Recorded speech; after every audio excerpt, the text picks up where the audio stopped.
Good morning, folks. This is Bruno Biava once again.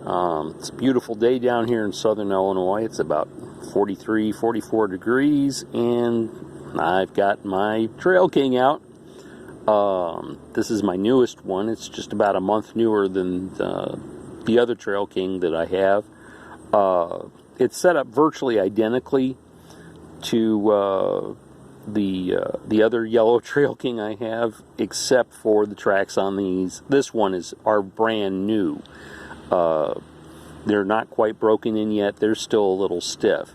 And I will be discussing track tension soon in another video. But right now, at the prompting of Den's YouTube 2008, I'm going to discuss what is called the three-point turn. And I'm also going to give you a little tip on how to improve the performance of the entry-level radio that Kyosho gives you when you buy a Trail King or Blizzard. This radio has been available for several years. I don't know how long ago they started putting it in with the Blizzard. I know that an exact same radio was equipped with my FR model that I bought a couple of years ago. But because it's an entry-level radio, there is no way electronically to adjust what is called expo or rate. What expo is, and I'm going to go over here to a blank piece of concrete to explain. What expo is it changes the curve. That when you move the gimbals, instead of the response being linear and in a straight line, so if you start here and you move the gimbal up and back, the rate at which the vehicle responds is linear. It is a straight line. When you change exponentiality, it takes that and makes it a curve. All right? And you can make it a curve negatively or you can make it a curve positively. All right? You can't change that with this entry-level radio. The other thing you can change slightly is what's called rate. And what rate is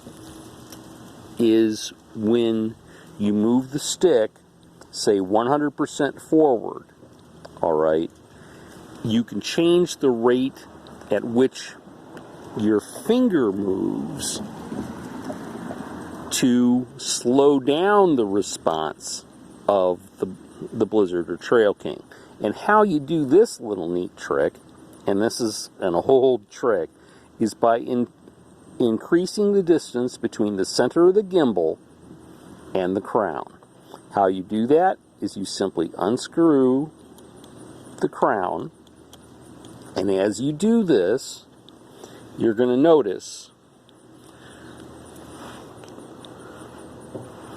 and it figures that, but yeah, you can just barely see it. You can see that gap starting to open up between the upper and lower part of the crown. Now that doesn't look real far, but it actually makes a big difference. Once you extend that, you go ahead and take the lower part of the crown and wind it up and put a little tension in there so it kind of locks. And by doing so, you've just increased the distance between the top of the crown and the center of the gimbal down in here. So that way, when you move your finger, the gimbal actually moves less at its sense point. Now, on an electronically enhanced radio, on an upper grade radio, there's another way you can also increase that rate. And what that does is it slows down, or actually decreases the response of the gimbal itself. So if you move the gimbal 100%, the vehicle will only respond as a percentage of that. So it may move only 85% or 75% or 50% or 20% or whatever you can make the adaptation to. The other thing I want to discuss real quick, and this is kind of directed at Den's YouTube 2008, is breaking in of motors. Now, I figure that the best way to break in a motor is to run it. And since the Kyosho Trail Kings and Blizzards are actually very, very complex vehicles, there's a lot of things that need to be broke in. So instead of taking my motors out of the Blizzard or the Trail King and setting them up on a stand, I run them. And I also practice what's called a 3-point turn. Now, how a 3-point turn works is, let's say you're going like this and you want to go that way. Instead of coming up and turning on an axis and then going on like that, you come up, you turn slightly, figures I'm going the wrong way. Let's try this again. You come up, turn about halfway up that way, and then curve back as you back up, and then go like that.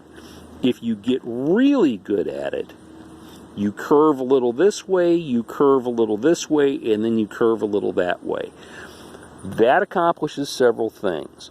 Number one, it decreases the wear on your tracks, suspension, and drive wheels. Number two, it helps your motor brushes seat properly against the commutators inside the motor.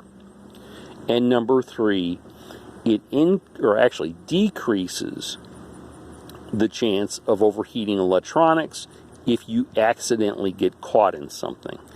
You also lessen the chance of accidentally detracking the vehicle.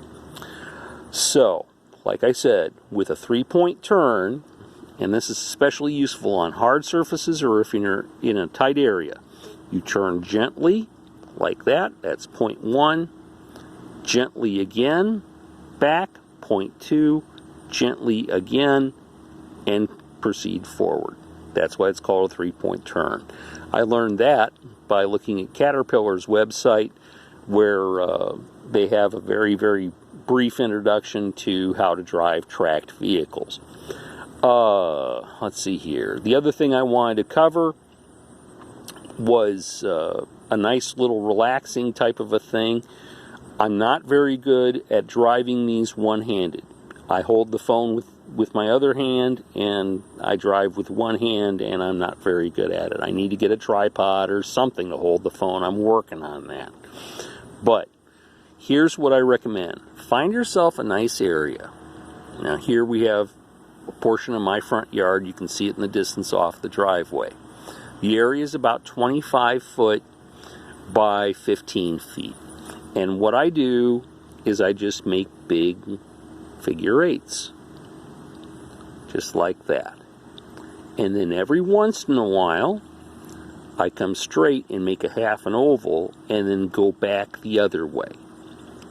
And what this does is, it's not only relaxing and nice practice, all right, it helps you learn how the vehicle responds as it's coming towards you as well as going away.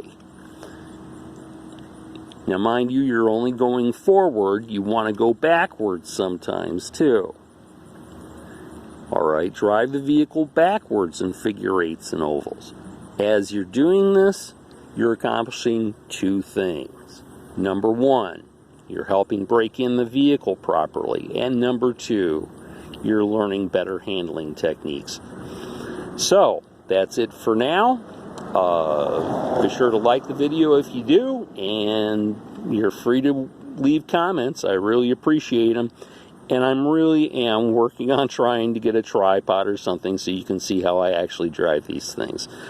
So, get out there and have some fun. I know I've got a beautiful day, and I'm going to get me a cup of coffee, and then I'm going to come out and drive around some more. We'll talk to you soon and see you around town. Bye.